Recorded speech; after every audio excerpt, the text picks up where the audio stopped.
在这片由数位构成的虚拟未来之城中，黑森林的每一步都可能成为最后一步。两位冒险者能否逃脱这片死亡之地？福音娃娃与信好奇决定深入黑森林，这片传说中的死亡之地。随着他们策马前行，周围的景色变得愈发诡异，天空被厚重的云层遮蔽，黑森林的阴影像一张无形的大网，逐渐将他们笼罩其中。树木的枝干庞佛扭曲的鬼爪，无声地警告住他们前方的危险。突然，一阵诡异的咕哝声从迷雾中传来，一群病态的鱼人猎潮者缓缓浮现。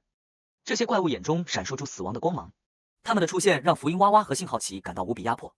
战斗瞬间爆发，两人全力迎战这些恐怖的生物。然而，黑森林的阴影似乎并不打算轻易放过他们。随着鱼人猎潮者一只只倒下，他们的恐惧却愈加深重，似乎在不断挑战他们的极限。最终，他们艰难地击退了这些怪物，但这仅仅是开始。黑森林深处的恐怖还远远没有结束。